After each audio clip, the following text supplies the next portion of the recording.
그래서 다윗이 땅을 소유하고 있었는지는 알 길이 없습니다. 그런데 나중에 그가 왕이 되었어요. 그래서 우리가 한번 추측해 본다면 그 다윗이 하나님께 받은 땅을 어떻게 보면 그가 왕궁을 세웠던 예루살렘으로 볼 수도 있고요. 그리고 다윗이 다스렸던 영토로 볼 수도 있을 겁니다. 자, 다윗의 영토는 이스라엘의 역사상 가장 넓은 지역을 차지한 영토였습니다. 다른 어떤 왕과도 비교되지 않을 만큼 그는 넓은 영토를 다스렸던 왕이었죠. 그런데 다윗은 그것을 표현하기를 하나님께서 직접 주신 땅, 유산이다 이렇게 표현을 했습니다. 자, 이 생각이 어디서부터 나왔는지를 한번 찾아보면 이런 것입니다. 자, 다윗은 하나님을 믿는 사람이었고 그가 살고 있는 그 땅이 다름 아닌 언약의 땅, 약속의 땅, 선조들이 하나님으로부터 약속받은 젖과 꿀이 흐르는 땅, 그 땅임을 다윗도 알고 있었던 것이죠. 그 땅이 그의 손에, 그의 시대에 그들이 누릴 수 있도록 하기 위해서 그의 선조들의 수고와 희생을 다윗은 알고 있었을 겁니다. 사사시대 때 이스라엘은 어떤 삶을 살았습니까? 사사기, 우리가 너무나 잘 알죠, 그렇죠? 끊임없이 주변 민족으로부터 침략을 받고 지배를 받고 그랬죠. 암몬으로부터나 모압으로부터나 블레셋으로부터나 끊임없이 그들이 정복하러 갔던 그 가나안 땅에 있는 민족들로부터 괴롭힘을 당합니다. 서름을 당했죠. 그런데 다윗은 그러한 것들을 생각해 보면서 하나님을 향해서 완전한 감사함을 간직하는 것을 볼 수가 있습니다. 자, 다윗은 정말 아주 왕성하게 그 영토를 정복하는 전쟁을 벌였던 왕이었어요.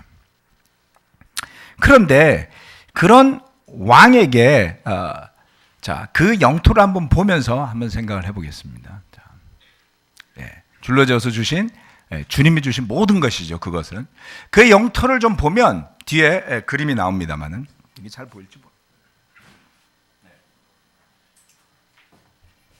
여기 보시면 보라색으로 된 땅이 있죠. 뒤에서 보시니까 잘 안 보이실 거예요. 그 이스라엘의 지도를 볼 때 딱 두 가지만 보시면 돼요. 하나는 뭐냐면 사해가 어딘지를 보시면 됩니다. 사해가 여기 제일 길쭉하게 된 게 사해고요. 그 다음 위쪽에 있는 게 갈릴리 호수예요. 그 두 가지만 보시면 이스라엘은 끝나는 거예요. 그 사이에 다 있거든요. 그래서 여기 사해가 있고 예루살렘이 여기 있습니다. 여기가 예루살렘이에요. 요 위에 갈릴리 호수가 있는데요. 지금 녹색으로 표시된 데가 보이시죠? 요만큼. 요 땅이 뭐냐면 사울이 왕으로 다스렸을 때 그들의 영토였어요. 사울의 영토. 자, 다윗의 영토는 어디냐면 지금 이렇게 밑에서부터 여기 아카바만이죠. 여기에서부터 해서 이 위로 다마스커스를 지나갑니다. 다마스커스는 어디의 수도였죠? 시리아의 수도였어요. 열왕기상 11기하에 가면 시리아가 끊임없이 북이스라엘을 괴롭히는 장면들이 나오죠. 다마스커스에서 와서. 자, 그 시리아의 영토도 전부 다윗이 정복했던 땅이었습니다. 옆에 보시면 에돔도 다윗에게 복속이 되었고요. 모압도 다윗에게 정복을 당했고요. 암몬도 정복을 당했습니다. 그래서 주변 모든 나라들이 여기에 블레셋과 두로와 시돈을 제외하고는 다윗의 영토로 편입이 되어 있었죠.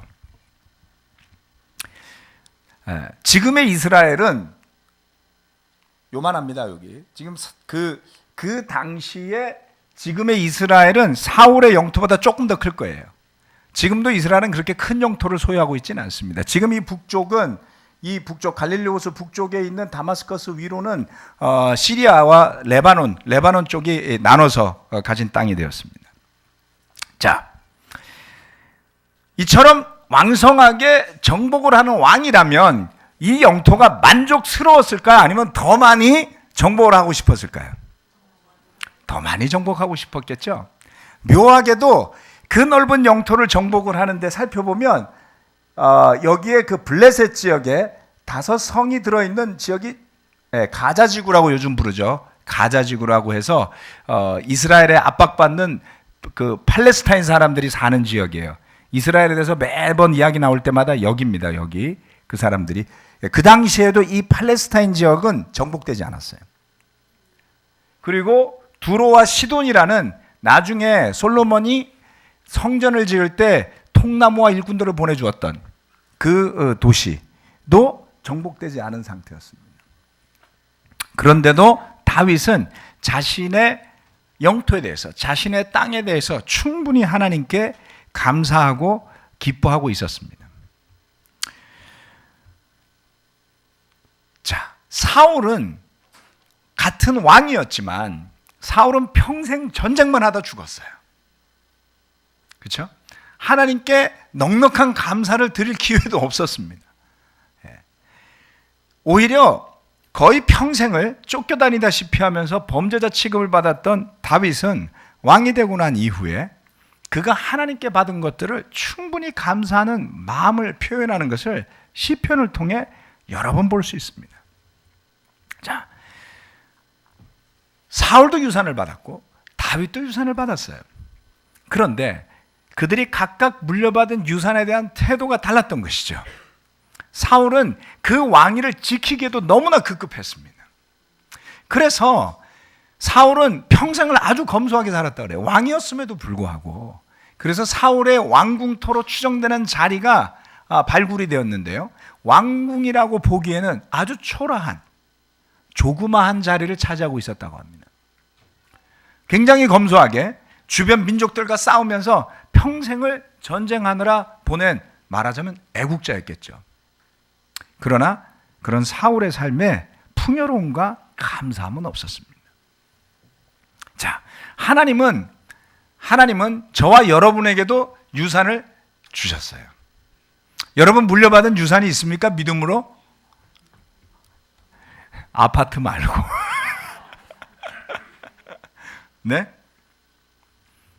하나님께서 모든 믿는 사람에게 믿음의 유산을 물려주세요. 하나님께 받은 많은 것들이 있을 텐데 여러분들은 여러분이 받은 그 유산을 이렇게 표현할 수 있습니까? 주님께서 줄로 지어서 주신 그 땅은 기름진 곳입니다. 참으로 저는 빛나는 유산을 하나님께 물려받았습니다. 이렇게 말할 수 있을까요? 네. 저는 저의 유산을 살펴봅니다.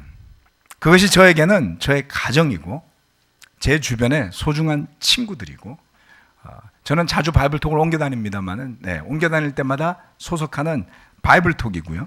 그리고 바로 이곳 교회인 것이죠. 여러분의 가족을 떠올리면서 기도할 때 부족한 것도 많겠지만 감사함의 기도를 올리지 않습니까? 이 소리가 너무 작아. 느낌이 확 오는 것 같아요. 자, 문제들이 많군요.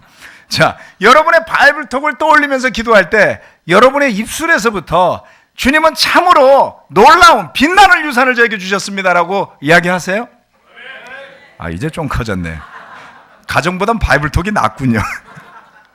자, 여러분이 소속된 교회를 떠올릴 때 그것이 샌프란시스코에 있는 교회건 분당에 있는 교회건 일산에 있는 교회건 명동이건 부산이건 대구건을 떠나서 여러분들은 그와 같은 교회를 떠올릴 때에 주님께서는 참으로 빛나는 유산을 저에게 주셨습니다라고 기도하십니까? 아멘. 그렇게 하셔야지 돼요. 네. 기도할 때마다 저는 그렇게 생각합니다. 저에게는 분에 넘치는 가정을 주셨다. 주변 사람들이 인증 그걸 뭐라 그러죠? 확인 사살. 그건 좀 심한 표현이에요. 아주 확인을 시켜주더라고요. 뭐든지 좋은 거는 제 아내를 닮아서 그런 거예요. 우리 아들들이 품성이 좋고 창의력이 뛰어난 건 다 엄마를 닮은 거예요. 인정합니다. 제가 어디서 이런 가족을 얻었겠습니까? 그렇죠? 제가 어디서 이런 친구들을 얻겠습니까? 어떻게 이런 교제를 누리겠습니까? 마음 편히 감사함을 나누고 서로를 신뢰하고 그러한 교제를 어떻게 나눌 수 있겠습니까?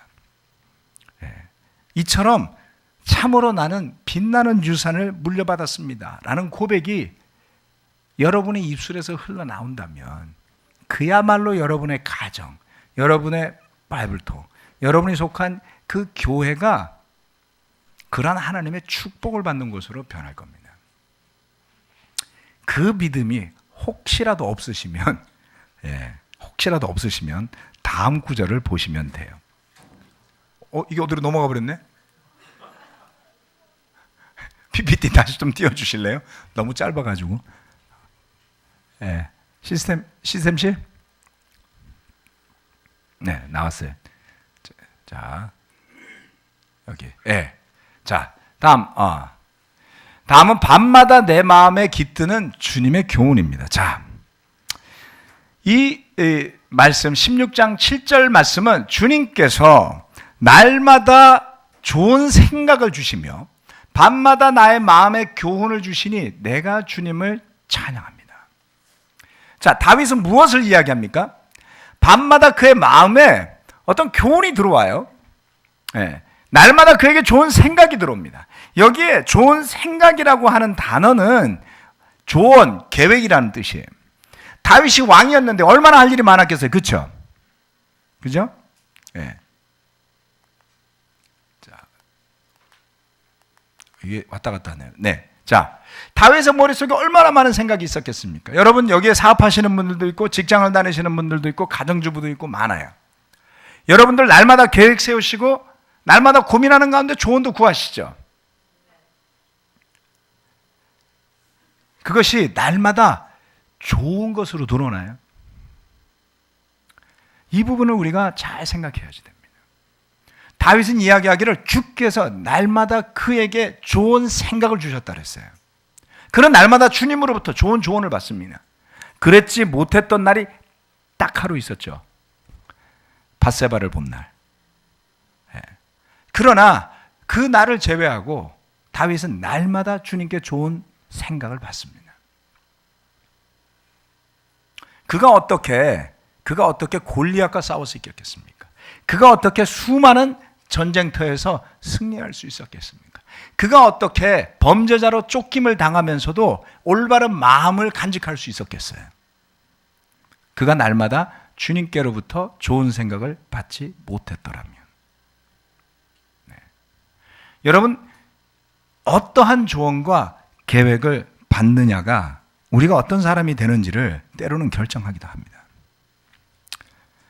이처럼 이 다윗의 마음 속에서부터 그의 입술로부터 밤마다 그의 마음에 주님의 교훈이 깃드는 것을 볼 수가 있습니다. 그는 또 이야기했어요. 밤마다 하나님께서 내 마음에 교훈을 주신다고요. 자, 여기에 마음이라고 이야기한 것은 히브리어로 보면은 그것은 콩팥, 신장을 의미해요. 그래서 우리나라 사람들은 마음을 이야기할 때 심장을 이야기하는데 저 사람들은 신장을 이야기하네요. 신장이 어디 있는지 아세요, 여러분? 허리 쪽에, 뒤쪽에 있어요. 굉장히 깊숙한 곳에 있는 장기죠. 그렇죠? 그래서 하나님의 그 교훈이 아주 깊숙한 곳으로 들어온다고요. 그런데 그 교훈이라는 단어는 야사르라고 부르는데 이 교훈이라고 한 것의 의미가 참 흥미롭습니다. 훈계, 훈련, 영어로는 disciplining이라고 그래요. 자, 우리는 쉽게 표현을 해서 제자 훈련이라는 표현을 쓰죠. 그렇죠? 영어로 disciplining이라고 부르는데 사전에는 없는 단어예요. 굳이 따지자면 disciplining이라는 단어가 맞습니다만 그냥 disciplining이라고 줄여서 불러요. 하나님으로부터 다윗은 밤에 그와 같은 훈계와 훈련을 받습니다. 날마다 좋은 생각을 받고요. 좋은 조언을 받고요. 그는 밤마다 그의 마음에 깃드는 하나님의 훈계와 훈련을 받습니다.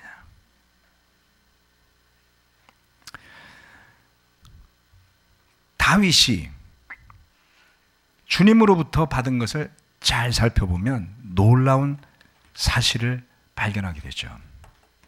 그의 좋은 생각, 그가 나라를 위해서 또는 그 자신이 신앙을 가진 사람으로서 반드시 걸었어야만 했을 올바른 길을 갈 수 있는 그 생각이 어디서 왔습니까? 주님으로부터 왔습니다. 그뿐만 아니었어요. 밤에는 훈계를 받았다고 했습니다. 제자 훈련을 받은 것이죠. 왜 우리가 훈계가 필요할까요? 많은 격려가 필요한 것이 사실입니다. 사실은 하나님이 다윗에게 이야기해준 많은 그 밤의 훈계들은 격려였어요. 대부분. 그렇죠? 네. 그러나 그러한 시간을 통해서 그는 부족함을 채우고 또한 그 자신이 하나님 앞에 어떠한 사람으로 성장해 가야 할지에 대한 것들을 주님으로부터 받을 수 있었던 것이죠. 어떻게 그렇게 될 수 있었을까? 조금 전에 말씀드렸다시피 똑같은 왕의 자리에 있었지만 사울의 생각을 온통 채운 것은 자신에 대한 생각이요, 왕위를 지키는 것에 대한 것이었습니다. 사울의 마음 가득히는 왕으로서 그의 자리를 잡고 있었어요. 사무엘이 와서 이야기했잖아요. 하나님이 이미 오래전에 당신을 버렸다고요. 그 정도면 심각한 이야기 아닌가요? 왕위가 뭐가 중요했을까요? 왕으로서의 권위가 더 이상 없고 그를 왕으로 세워주었던 사무엘로부터 그는 더 이상 왕이 아님을 선고받았음에도 불구하고 그는 그 자리 때문에 다윗의 목숨까지 쫓아가는 죄를 범하게 됩니다. 그런데 다윗은 주님에 대한 생각으로 자신을 채웁니다. 들에서 양을 칠 때도, 골리앗과 맞서서 싸울 때도, 사울에게 쫓겨 광야를 방황할 때도 그의 마음을 채운 것은 그가 잃어버린 장수의 자리가 아니었어요. 구약을 아시는 분들은 아시겠지만 다윗은 국민들로부터 사랑받는 장군이었어요. 그렇죠? 예. 사울을 찬양하는 사람보다 다윗을 찬양하는 사람들이 많았습니다. 여러분, 수많은 군중으로부터 찬양받아 본 적 있으세요? 없어서 이런 거 잘 모르시죠? 저도 없어요. 근데 우리 박희진 형제가 어린 시절에 국가대표 야구 학생 대표였다고 그래요. 몰랐죠? 네, 태극기를 단 적이 있었대요. 유명한 사람이에요. 예. 예. 물론 나중에 박찬호처럼 안 됐다 할지라도 괜찮습니다. 근데 3만 명이 모인 야구장에서 시합을 한 적이 있었대요. 근데 그 함성 소리에 넋이 나갈 정도예요. 그 순간에 몸에서 뿜어져 나오는 그 기운이 대단하다는 거죠. 그걸 잊지 못하는 사람들은 더 이상 3만 명이 안 오고 1,000명이 오는 경기를 해야 될 때 우울증에 빠지지 않나요? 또는 그 투수 자리를 빼앗길 때 폐인처럼 되지 않나요? 우리가 그런 존재들이죠. 누군가가 박수 쳐주는 자리에 있다가 그 박수가 더 이상 오지 않으면 그 박수가 오지 않음에 대한 쓴마음으로 가득 차서 하나님을 생각할 자리가 없는 사람들이 너무나 많아요. 그런데 이 다윗은 그렇게 광야에서 방황할 때 수많은 시편을 적습니다. 이것이 저는 쉽다고 생각하지 않아요. 그 광야를 방황할 때 그의 마음을 가득 채운 것은 하나님이었습니다. 그리고 왕이 되어서 그의 나라를 호령하며 그 나라를 괴롭히던 블레셋과 그 주변 국가들을 정복할 때 그의 마음을 가득 채운 것도 하나님이었습니다. 저와 여러분의 생각과 마음을 가득 채우는 것은 무엇입니까?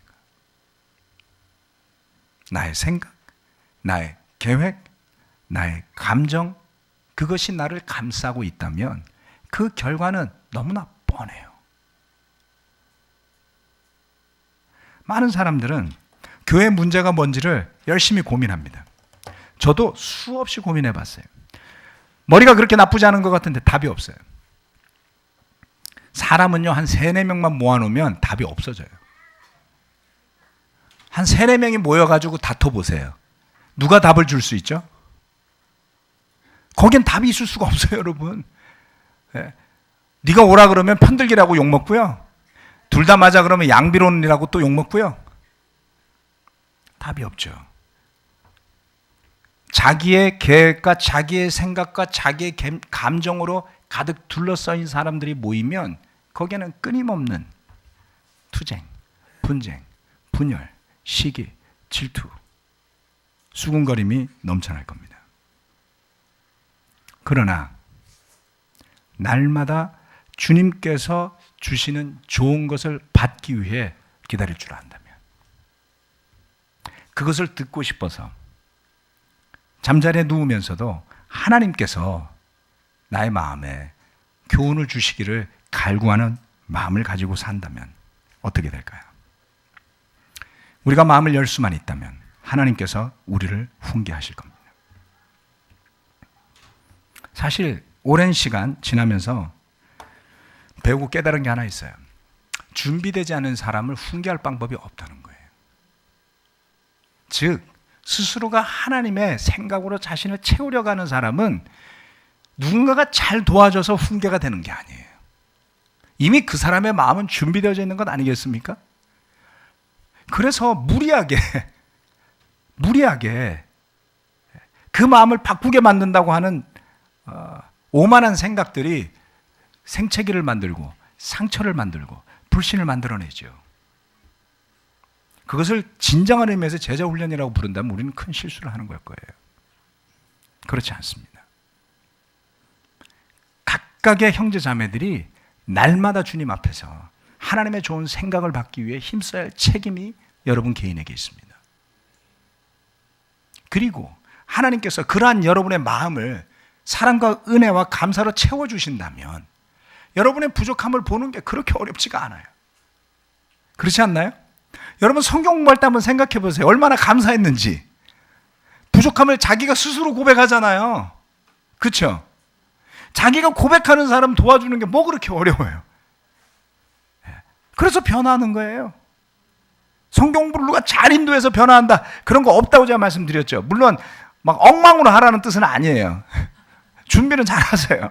하지만 사람을 변화시키는 것은 이 방법이고 저 방법이 아닙니다. 하나님의 말씀의 능력이에요.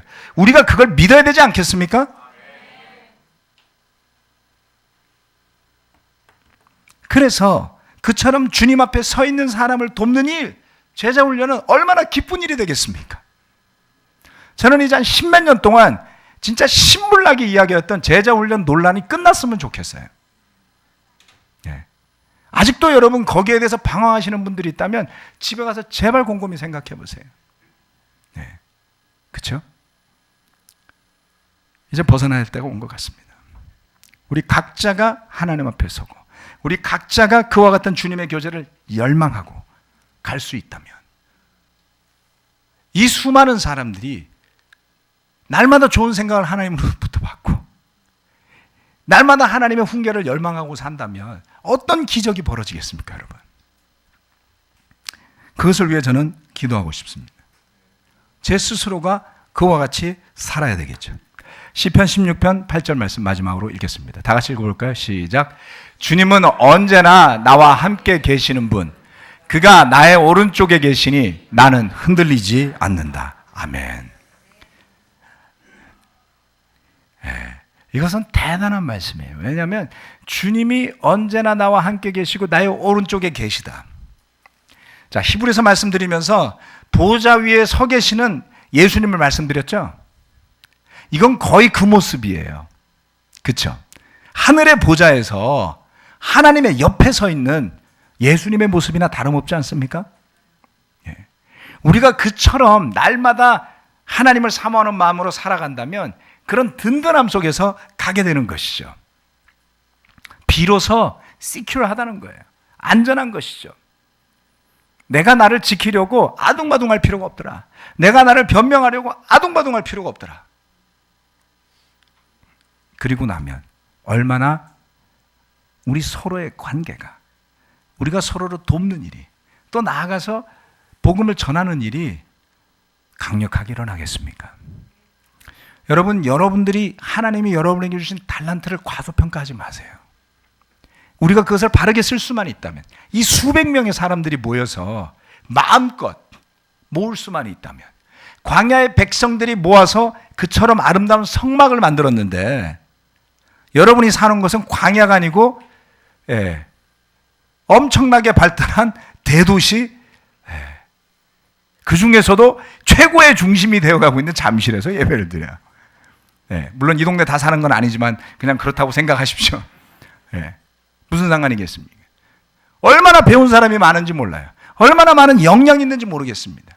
하나님이 그것을 쓰실 수 있도록 여러분을 열고 내어놓으시기를 부탁드립니다. 그것을 위해 기도하신다면 분명히 하나님께서 엄청난 것을 더 부어주시겠죠. 자, 하나님의 축복을 받는, 하나님을 믿는 자들에게 주어지는 축복이 바로 이와 같은 것들입니다. 1절부터 쭉 다시 한번 읽어보시고 그러한 축복이 여러분에게 해당되길 바라면서 말씀 마치겠습니다. 아멘.